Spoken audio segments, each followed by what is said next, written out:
Where are you from? I was born in Guatemala, but I'm fighting with Justin and with Chrystia Oh, with very specific issues. Basically, slavery and child labor in the supply chain oh, of Canada okay. and in the supply chain of the World Economic Forum. Oh, very interesting. Okay, I would like very much that you think about this. I will. Number one, the web has only 2,500 participants this year, Okay. and there are more than 75 million children working in their supply chains. Oh, wow. Are you here to ask questions or to lobby, or are you from Switzerland? No, I am from Guatemala. I live in France, but I'm here as an activist trying to Good for speak to you. media Okay. and basically people like you.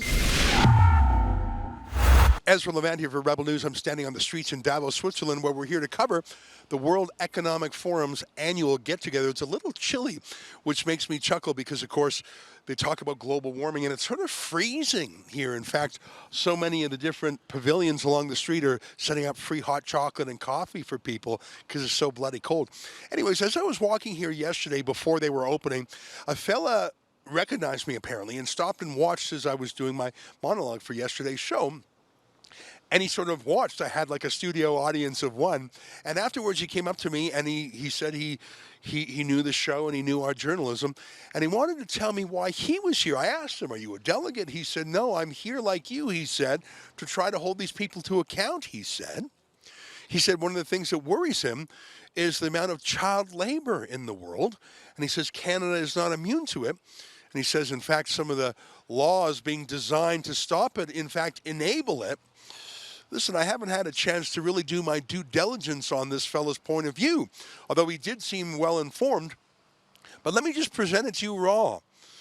A citizen activist, not a citizen journalist, an activist who came up to me because he wanted someone to hear his concerns about child labor. And I am concerned. I suppose I don't think about it or do things about it that often, but to hear this guy speak so passionately about it, I thought, you know what?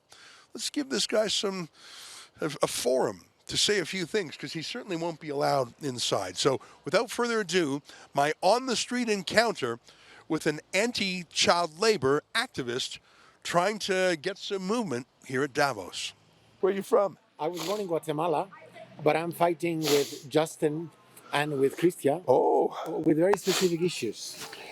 Basically, slavery and child labor in the supply chain of Canada and in the supply chain of the World Economic Forum. Oh, very interesting. Okay, I would like very much that you think about this. I will. Number one, the web has only 2,500 participants this year. Okay. And there are more than 75 million children working in their supply chains. Oh, wow. So are you here to ask questions or to lobby, or are you from Switzerland? No, I am from Guatemala. I live in France, but I'm here as an activist trying to speak to media and basically people like you. But I want to give you one important tip. Okay. I have been complaining to the Canadian Parliament because there's Bill S211. I don't know if you're aware, but Bill S211, supposedly promoted by Senator Miville Deschênes, whom I know for many years. She used to be my friend. It's supposed to be a bill to eliminate exploitation and child labor in the supply chains of Canada.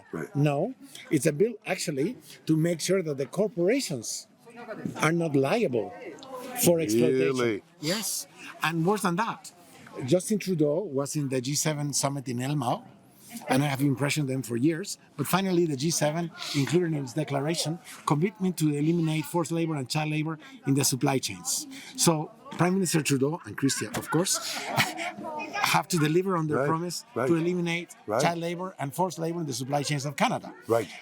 He was also in Canada. He was also in Mexico. Yes. Oh, no, go ahead. He was also in Mexico last week, and in Mexico they also finally included our demand that they commit to the elimination of forced labor and child labor in the free trade area of Canada, the United States, and Mexico, which is called USMCA. You probably know Yes, of course I know. And then, unfortunately, they haven't done it. Allow me to send you something concrete so you have information. Sure. Because Canada has several companies that people don't talk about. I'll give you an example.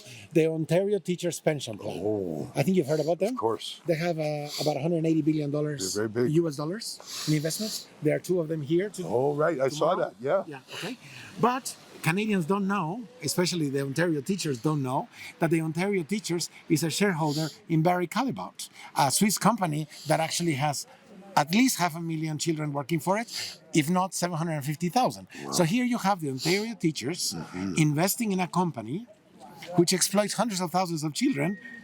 I am certain that the Ontario teachers wouldn't like that. That's incredible. But the Ontario Teachers Pension Plan bought shares in Barry Callebaut. And we can continue talking. Did you say Bernard Callebaut? No, Barry. Barry Callebaut. Yeah, but because the Ontario teachers, it's not their money. Right. It's the teachers' money. Right.